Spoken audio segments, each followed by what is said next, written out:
Foli ni waleɲuman dɔ an bi o lase aw ma Mali kɔnɔ ani Mali kɔ ka interview la semaine na dɔgɔkun sigi dɔgɔkun baro bi an gɛnbɛ ka ma bisimila maa min ni maliden don maliden min mɛnɛ sigin bɛ farajɛ la kɛrɛnkɛrɛnnen ɲɛna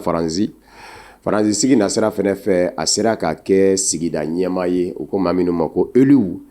ni kala bɛ ta u ye k'u kɛ jamana ɲɛmɔgɔ ye Ala ye a gɛrɛzigɛ ka kɛ Faranzi sigida ɲɛmɔgɔ ye ni o ye élu ye Ibrahim Keita bi an n'ale de bɛna fila fɔ interview de la semaine na dɔgɔkun sigi kɛnɛ kan walasa aw bɛ se ka faamuya caman sɔrɔ an b'a fɔ ye ko aw ni ɲankuma Ibrahim Keita ni ɲankuma. Merci beaucoup Initiani Baraji. Y'an bisimila a diyara an ye nka yan'an ka don ɲininkaliw la an b'a fɛ i ka dɔ fɔ an filɛbagaw ye Ibrahim Keita yɛrɛ ye jɔn ye fɔlɔ. Aya Initiani Baraji. Tout d'abord n bɛ Serifla mɔgɔw bɛɛ lajɛlen fo ka remercier aw ka nali la aw bisimila ECOSUP alternance aw b'o o de yɔrɔ la yan n bɛ filɛlikɛlaw ni lamɛnbagaw bɛɛ fo fɔlɔ o tɛmɛnen kɔ ayiwa Ibrahim Keita tɛ mɔgɔ wɛrɛ ne ye Mamadu B Keita an ka commune 1 maire kɔrɔ ne y'o denkɛ fɔlɔ ye donc Mamadu B Keita ale de fana tun ye ECOSUP ɲɛmɔgɔ ye ale de kɛra o sababu ye ko ECOSUP ni an bɛ école mun kɔnɔ ye k'o fana dilan en 2004. Bon Ibrahim Keita n'o bɔra la rapidement kɛnkɛrɛnya la ne wolola Faransi ka n ka denmisɛnya kɛ yen ayiwa ne bɛ san 10 sɔrɔ san 11 sɔrɔ yɔrɔ o yɔrɔ ne baramɔgɔw ne fani ba an bɔra Faransi u ko k'an bɛ segin ka na Mali la donc o la kɛra yɛrɛ n bɛ se ka fɔ n bɛ na Mali la tuma min na hali awɔ n tɛ se ka fɔli la bamanankan na ka na école Mamadou Konaté kɛ ka tila ka na lycée Askia Mohamed kɛ n kɛlen ka n ka bac sɔrɔ tuma min na ka segin ka n ka kalan kɛ Faransi n'o ye n sigiyɔrɔ ye ni n ka denbaya sigilen bɛ yen n sigilen don kɛrɛnkɛrɛnnenya exactement yɔrɔ min na Paris kɛrɛfɛla de don o b'o ville tɔgɔ wele ko Cergy n sigilen bɛ yen depuis maintenant 30 ans o sigiyɔrɔ in na bon n y'a fɔ cogo min na n ye n ka kalan kɛ diplôme bɛ ne bolo ko école de commerce de don bon n tɛna don détail la mais diplôme bɛɛ la kumababa mun bɛ n bolo a fanga bɛ mun na ka tɛmɛ n ka diplôme bɛɛ kan o ye école de commerce diplôme ye n'o ye jagoko nasara exactement o yɛrɛ de don a école tɔgɔ ESSEC a école so a dɔnlen don kosɛbɛ ani d'ailleurs ani école wɛrɛ o y'a n bɛ se ka fɔ o école concurrent n'o ye HEC ye mais n bɛ HEC fɔ ka da mun kan parce que an baramɔgɔw n'an ka mɔgɔkɔrɔba caman bɛ yen olu tɛmɛna o école nin de la o de kun dɔnnen kun don yani ESSEC nin ka fana kan na o de y'a kɛ n y'o fana fɔ bon mun ye baarata sira ye bon ne ye diplôme ni o ye o filière ye marketing développement commercial communication fɛn o fɛn bɛ jagoko nasara fɛ sa o bɛɛ lajɛlen o yɛrɛ de don donc o sira fɛ ne baara kɛ entreprise caman na a kelen yɛrɛ bɛ yen o yɛrɛ dɔnnen don kosɛbɛ diɲɛ fan 14 bɛɛ bɛ se ka fɔ o ye DHL ye DHL ne ye n ka baara kɛ a siège yɛrɛ la Ouassi san 5 ni ma fili DHL ɲɛsinnen don taa ni ka segin kow ma ani ayiwa DHL effectivement ale ka métier ye mun ye o ye ka kɛ mɔgɔ ka se ka a kɛra enveloppe ye o a kɛra conteneur ye mɔgɔ ka sɔrɔ teliman u b'a fɔ DHL Express sama diɲɛ fan 14 bɛ sama diɲɛ fan 14 bɛ bon ne tun b'o siège yɛrɛ la Ouassi ye bon o tɛmɛnen kɔ bon n ye baara kɛ yɔrɔ caman n ye baara kɛ Pôle emploi fana la n ye baara kɛ dans les assurances aussi ka baara kɛ Ali pharmacie Kunda olu sociétés fana donc n ye baara kɛ o caman na mais a bɛɛ métier kelen in de n'o ye mun ye n'o ye d'une part ka mɔgɔw n t'a dɔn a bɛ fɔ cogo min na ka mɔgɔw manager ka mɔgɔw ka kɛ chef ye chef d'équipe ka mɔgɔw bilasira ka n y'o poste dɔ occuper mais j'ai occupé aussi des postes d'ingénieur commercial, parce que le domaine. Et après, je tenais à préciser quand même que faut ne pas école Gramodende, ne pas école Gramodende. Et donc, ne pas là quand tout sera fait. Donc, on a enseignement qui est pendant 3 ans, lycée professionnel là en France. On a combé de économie ni gestion. Et au Bolongo, il y a un cabinet d'ailleurs. Au cabinet, à Glana ka nyeshi d'une part munu be barayini ani demsenu kase ka to quoi kase ka baraso facilement ku accompagner ku deme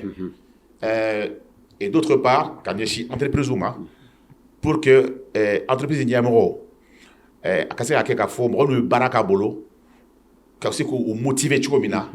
pour que wari kase ka do. Donc, au fond, cabinet mais moloko valeur plus. Donc, bon débat à la France. Nere katitri conseiller, consultant formateur en insertion professionnelle. Au fond, bon. A foli ka nogo mogo mi mbi mogo ka donta kawuriya bara nyinini ni bara soroli la. Voilà. C'est ça. Donc, au l'année bon débat à la France. Oui, donc Baratasraï. Mais engager nos conseillers aussi sur le plan associatif, non association Fanaï, une association qui a créée, et également sur le plan politique. Mais politique, bon, on en a, les maïs politique, ne communiquer parce que Balantan qu'a dit qu'on se fait, ne pas faire que Balantan aille. Bon, Allah n'est pas là, Allah m'a dit d'amour avec Bécodé. C'est gâteau. Donc, mais on a Taota, Sergi, il y a des personnes pendant 20 ans, 100 mois, on peut balancer dans les deux 100 mois. Dimanche. Bébé non est là. Bébé le coro, grand frère, le coach, bébé est là. Tellement il y a ballon quand il y a des personnes bêtes, il y a farafindé, il y a arabe, bébé entier on est donc mais en même temps demisonu kumo deme fana ka muno tumana o kase ka bu deme ko se ka baraso bon o de sera fait donc là événement badekera société de beko SNCF ou société très société lo ko to bu ko société nationale de chemin de fer bon ou société bad de nana bunana kana ko kuna demisonu ta barala mais faut que entretien ka ke Sergi. Bon, c'est fait. Des personnes qui sont bolokan, nous coacher, c'est-à-dire que nous accompagner, que nous demain, ou casser, ou entretien d'embauche là. Bon, structure voilà au Koumbe. Et en fin de journée, des personnes d'ama moussera kaka entretien réussi, au kérane mounou demain. Donc, comment t'as la femme Sergi? Il faut qu'on a comment do merclo là. Il faut qu'on fera fin de nos béans. Quand on a des personnes dans la diable en tant que là. Et puis, quand il y a il a fait des secs. Et puis, en même temps, il y a des personnes qui ont barakola. Quoi, bon, on va se retrouver à comment j'ai trouvé l'élection municipale. Merci. Mais, il va dans nos causes qui ont connu. Sergi Frafoun Kacha. Donc, il va falloir que bon, tu vas terminer avec le couvert là. Il va falloir, n'entendant ni tchène non fait. Bon, farafinde to munu be, ou fana ka exemple be ko et puis a donner do. Nere malien kacha, Sergi. Oh, il a faut farafinde ou fana kacha. Bon donc on sera fait. Maintenant, ko ni bese ka demain quand beta élection. C'était en 2008. Auquel a que ne sona en gagnera. Donc ne kera élu, il y a voté comme là, mais pour être précis maire adjoint. Maire Dangan. Maire Dangan. En charge de l'emploi. Barakoma, exactement. Donc pendant 6 ans, sans woro, netoro, parce que le mandat est sans woro. Au Konana, bon, mettre là quand on marque, mais au Konana, bon, au Konana, mais à mal que tu n'est qu'à vie des flingués, nous y est effectivement, pour résumer, Nala Sonama. Bah, à toi là, c'est quoi fait? Nala Sonama. Aïwa, Ida sera au maire Sigi Mimo. Maire Sigi Mini, qui est maire adjoint. n b'a fɛ i k'i da don o de la o nana na cogo jumɛn na a kɛra kɛcogo jumɛn. Ah ben n y'o de f'i ye sisan mais vraiment a kɛra vraiment ala ka baara de don quoi. bon Faransi ninnu na an b'a jateminɛ k'a fɔ yen maire sigiw ma nɔgɔ ka kɛ élu ye yen nɔ a ma nɔgɔ. a ma nɔgɔ de parce que i ye mun fɔ o ye tiɲɛ a kun ma nɔgɔ parce que a tuma na i kun y'a kɛ farafin kun y'a kɛ élu ye a kun ka gɛlɛn dɛ en 2008 bon sisan sanw tɛmɛna sisan a cayara sisan sinon an kun y'a fɔlɔ ye mais c'était très très compliqué mais ne ta nkalon ma ne ta kɛra n bɛ se k'a fɔ ne b'a ɲini ka k'a ye ala yɛrɛ de y'a latigɛ ala de bɛ ko bon ka da ala ko la dɔrɔn quoi parce que a kɛra hasard de quoi ala ka ne kɔni ala ka latigɛ don ne bɛ se k'a fɔ ne bɛ n ka ko la ni denmisɛnninw b'an ka bɔlɔn tan bon n bɛ k'u dɛmɛ u ka baara ko la fu n'a fɔra ko bon u ɲɛ b'a la k'a fɔ bon ni bɛ ka mɔgɔw ni bɛ ka ko caman kɛ an ka denmisɛnninw ye parce que mun bɛ Sergi ye il y a plus de 100 nationalités hein nationalité 100 o tɛ yan donc o de bɛ yen o de jamana wɛrɛ denw o de bɛ yen o de ka ca yen Sergi donc bon sugu ka ca yen o la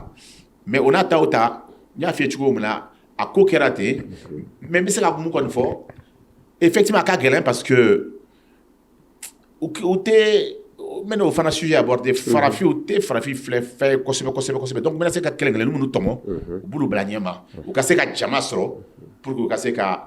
ka se ka gagner élection na voilà donc a ko kɛra ten de n'ala sɔnna ma ayiwa an ye nin faamuya an b'a fɛ k'a dɔn sisan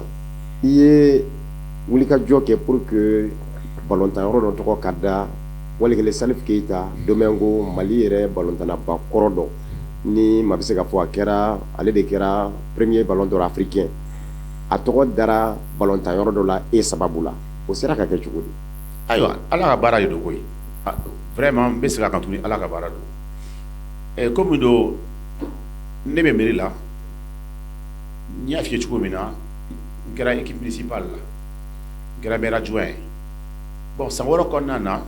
u ye ɲininkali kɛ k'a fɔ bon denmisɛnninw bɛ ka mankan ci fan bɛɛ fɛ k'a fɔ ko balontan kɛnɛ t'u bolo mais en même temps club Sergi club bon u tun bɛ balon ta yɔrɔ min na o balontan kɛnɛ kun bɛ Sergi kɛrɛfɛla la mais a kun tɛ Sergi et puis jama kun ka ca kojugu donc mairie mɔgɔw ko bon il faut que an ka balontan kɛnɛ wɛrɛw dilan pour que Sergi club ka se ka installer parce que a jama ka ca parce que a bɛ daminɛ ni denmisɛnninw fitinin fo vétéran donc a jama ka ca pipi cadet junior a bɛɛ ka ca donc o la u y'u miiri a bɛ se ka kɛ yɔrɔ min na u y'a yɔrɔ ye maintenant balontan kɛnɛ in a bɛɛ bannen u ko bon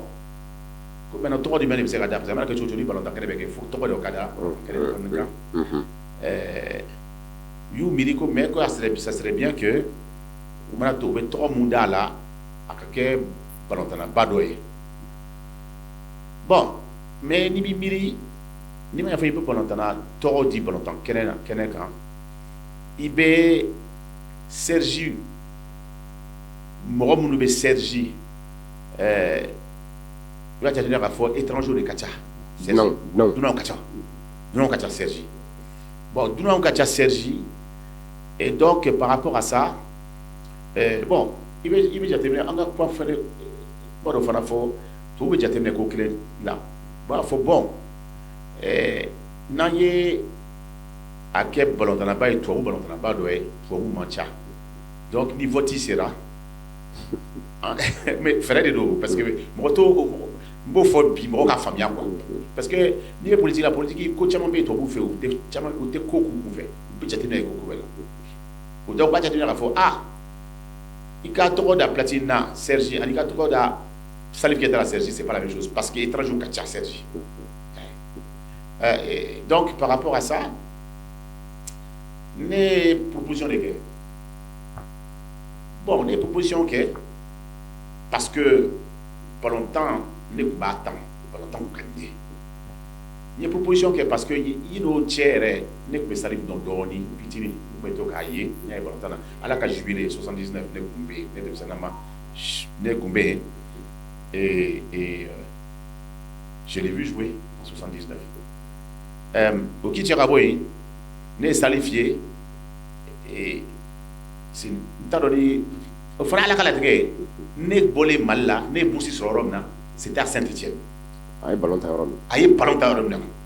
ne yɛrɛ sɔrɔ yen bon ne yɛrɛ sɔrɔ Saint-Étienne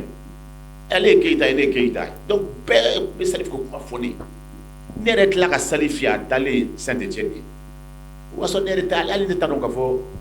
ko n bɛna kɛ sababu ye don dɔ ka tɔgɔ yɛrɛ da ballon tan kɛnɛ bon donc bon nin bɛɛ tamasiyɛn dɔw ye quoi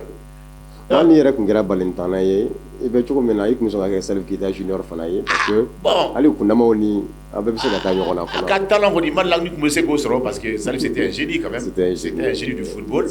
Bon c'est même bɛ se ballon tan na c'est vrai parce que n bɛ se k'a fɔ ne tun bɛ ballon tan Bamakɔ la donc mɔgɔw bɛ se ka sereya tigɛ ne ka grain de tun bɛ yen ne tun bɛ ballon tan flèche noire la yen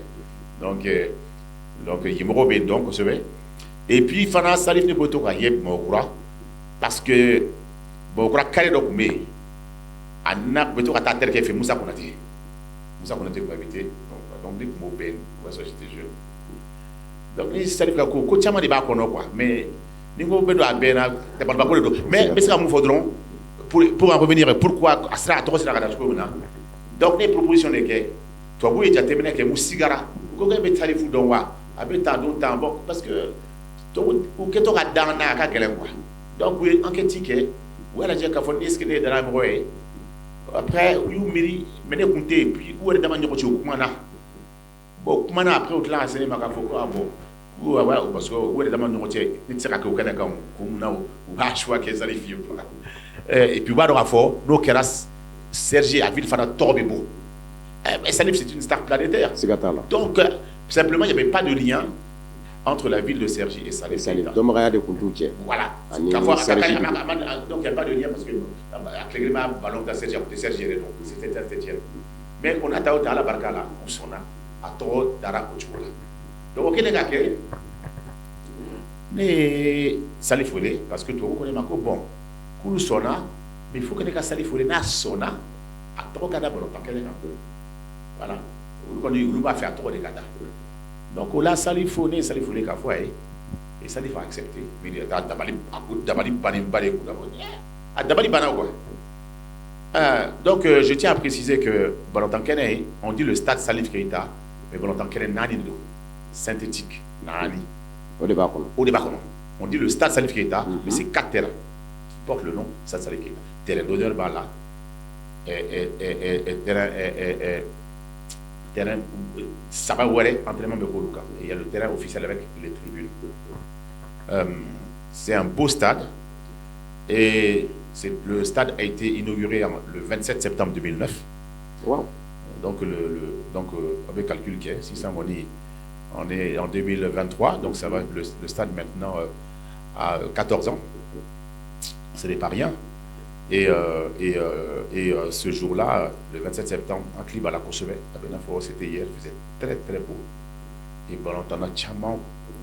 Léonie Kouraou dans la Tchaman Tokofo. Jean-Pierre Bacon Kumbala, JPP Kumbala, Antoine Bell Kumbala, Joseph. Bernard Lama Kumbala, Patrice Logo Kumbala, Roger Mila était là, Mustapha Daleb était là,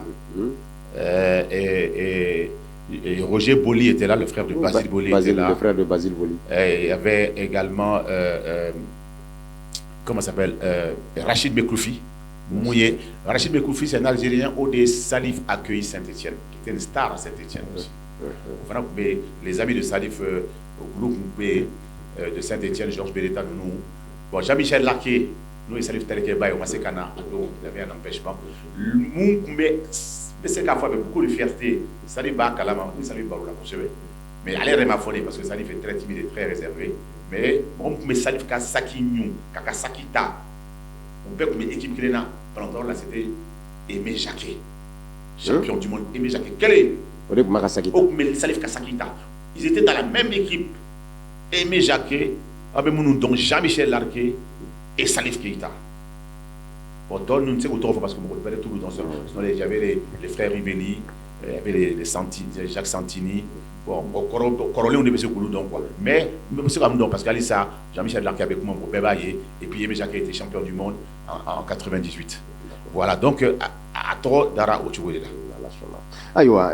an bɛ na Faransi yɛrɛ kɔnɔ n'a ma ɲɛ k'i bɛ Faransi sigi la an b'a dɔn ka fɔ Faransi sigi bilama Faransi dama yɛrɛ tɛ nazarala jamanaw caman bɛ yen u ko fɛn min ma ko racisme ni o ye farafin ka tɔɔrɔw ye ti farafin fɛ o de waralen do ye an y'a ye k'a fɔ i cɛsirilen fɛnɛ don racisme kɛlɛli la kosɛbɛ baaraw minnu bolo dara i fɛ o la i bɛ se k'olu dɔw fɔ an ye wa. awɔ déjà n ye engagé o la parce que effectivement racisme a barika ka bon Faransi et puis ne yɛrɛ kɛra victime dɔw ye a tɔɔrɔ sera e yɛrɛ ma. a tɔɔrɔ sera ne ma comme a bɛ se a farafin ɲɔgɔn caman ma hali arabu a ka ca yɛrɛ yɛrɛ de bon fo ka na kɛ ne bɛ ka combat kɛ fo ka na kɛ bon association dɔ bɛ ko SOS racisme o dɔnnen don kosɛbɛ Faransi ni hali jamana caman kɔnɔ donc ne donn'o la fo ka na k'o président est sur Sergi Pontoise donc c'est là maintenant que n ko bon comme association min don a fangaba de b'a la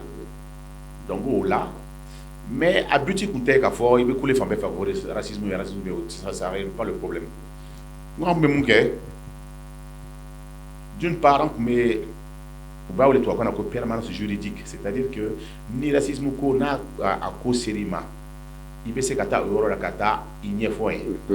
o de wele ko permanence juridique donc avocat ni fɛnw bɛ yen donc maintenant k'i ka plainte ta k'i ka ɲɛfɔ ko min sɔrɔ o k'i cɛ ka bɔ yan fana bɛ mun kɛ ka mɔgɔw sensibiliser ka taa lycéw ni collègew la pour que parce que ye olu yɔrɔw na n y'a fɔ cogo min na Sergi siya sugu ka ca donc écolisow fana la o b'o cogo la donc ka yira k'a fɔ o bɛɛ ye kelen ye i kɛra farafin ye o i kɛra arabu ye o i kɛra jama i kɛra finman ye i mana kɛ jaune i mana kɛ fɛn fɛn et il faut an b'a essayer k'u sensibiliser kabini u fitini k'a fɔ an bɛɛ kelen ye o k'i cɛ ka bɔ yen an bɛ aussi à travers la culture musique i b'a dɔn bɛɛ b'a la la musique n'a pas de frontière musique fana siya bɛ musique de donc o bɛɛ bɛ se ka mɔgɔw rassembler an b'o fana kɛ an tun bɛ conférence débat fana kɛ c'est-à-dire que mɔgɔw ka dɔn fɔ il y a une histoire de Martin Luther King an bɛ se ka conférence kɛ o kan par exemple ou bien an bɛ se ka conférence kɛ sur le parcours de Nelson Mandela mun ye apartheid kɛlɛ fana Afrique du Sud la bɛɛ b'o dɔn o n'a ɲɔgɔnna pour que ka mɔgɔw sensibiliser k'a fɔ il y a eu des combats pour les droits civiques olu bɛɛ kɛra et tout ça en fait nin bɛɛ bɛ kɛla sans oublier le sport quoi le football qui est le sport le plus populaire ni mɔgɔ sugu bɛɛ bɛ se ka fara ɲɔgɔn kan ka ballon tan et fama sport tɛ et tout le monde aime ça donc o fana bɛ se ka to ni mɔgɔw bɛ bɛn ni mɔgɔw bɛ gɛrɛ ɲɔgɔn na mɔgɔw ka se ka ɲɔgɔn dɔn ka dɔn k'a fɔ hali n'a filen don mɔgɔninfin don i n'a fɔ ne ye mɔgɔninfin ye cogo nin ye tubabu ye an bɛɛ ye mɔgɔninfin de an bɛɛ de kelen pour que basigi ka se ka kɛ et puis qu'on vive dans la fraternité et dans la paix donc ne y'o de kɛlɛ de kɛ et mais o n'a ta o ta bon an kana ɲɔgɔn nɛgɛ racisme a bɛ halisa wa racisme tɛna ban mais ne kɔni se kɛra mun ye ne kɔni y'o kɛ pendant 6 ans san 6 kɔnɔna na ayiwa baara bolodalen jumɛn de b'i bolo sisan n'an ko projet i kɛlen bɛ ka projet jumɛn de boloda n ye projet caman kɛ nka projet yɛrɛ jumɛn de bɛ yen min ka gɛlɛn i ma kosɛbɛ bon mun ka gɛlɛn ne ma kosɛbɛ bi bi in na o ye association dɔ ye k'a tɔgɔ da ko Afrique Fraternité o association a dalen don mun kan fɛn fɛn bɛ se ka to i bɛ se ka baara sɔrɔ cogo min na ou bien i bɛ se ka formation kɛ cogo min na ou bien i bɛ se k'i ka entreprise créer cogo min na emploi formation entrepreneuriat parce que entrepreneuriat in ka ɲi mais o kɔrɔ tɛ k'a fɔ ko bɛɛ bɛ fɛ ka entrepreneuriat in kɛ ka cakɛda sigi sen cakɛda kɔni dɔw b'a fɛ ka baara kɛ dɔrɔn ka kɛ salarié ye ka sara ta baarakɛyɔrɔ la et puis aussi il y a un problème au bɛ Faransi mais o b'an fɛ yen o bɛ diɲɛ fan bɛɛ o ye formation professionnelle baara ɲɛdɔn y'a ye donc o la mais a ɲɛsinnen don jɔn ma yen a ɲɛsinnen don maliyɛnw de ma minnu tunkarankew minnu sigilen bɛ Faransi wa i kɛra mɔgɔkɔrɔba ye o i kɛra denmisɛnnin ye o a bɛɛ ka kan et n y'a dabɔ fana mun kama c'est que n'u formera u mana don o la u mana mun choisi c'est pour k'u ka segin so o kama u kana jamana dɛmɛ ni formation bolo u b'u baara kɛ ni ye baara sɔrɔ i bɛna baara kɛ i bɛ segin ka faso la baara b'i bolo an b'i dɛmɛ o la n'i b'a fɛ ka entreprise créer an b'i dɛmɛ o la i bɛ segin ka so la parce que diɲɛ sini bɛ yɔrɔ min na depuis longtemps ni jateminɛ kɛ diɲɛ bɛ ka gɛlɛya i y'a jateminɛ k'a fɔ an ka milieu la faransi ye mɔgɔ caman b'a fɛ ka segin ka na Mali la mais cogo de t'u bolo parce que formation t'u bolo diplôme t'u bolo ou bien i bɛ taa sɔrɔ yɛrɛ mun yɛrɛ bɛ jigin na kosɛbɛ i bɛ taa sɔrɔ jeune caman bɛ yen diplôme b'u bolo mais u bɛ baara kolon bila faransi ye parce que avec le racisme discrimination diplôme baw de se ka ɲɛna baara sɔrɔ yen u tɛ baara cogo ni baara min ka kan baara min ka kan donc ni n'u ma baara kɛ i tɛ balo faransi donc u bɛ se ka balo u bɛ taa kɛ vigile ye u bɛ taa kɛ gardien ye olu baara sugu n'a ɲɔgɔnnaw sira bɛrɛ tɛ i bɛ taa sɔrɔ bac plus 5 bac plus 6 bac plus 7 o b'o baara sugu de la yɔrɔ kɔni c'est du gâchis alors que n'u nana faso la yan u bɛ se ka o dɔnniya min b'u la u bɛ dɔnniya min sɔrɔ n'u y'o bila faso ka bolo kan yan nafaba de b'a la ka jamana développer parce que a mana kɛ cogo o cogo n'u bɛ jamana développer il faut que savoir ka k'i la il faut que savoir ka k'i bolo y'a ye donc n y'o de kɛlɛ la o yɛrɛ sira fɛ yɛrɛ n ye Mali la yan n ye ministre emploi ministre caman ye fo 3 wa 4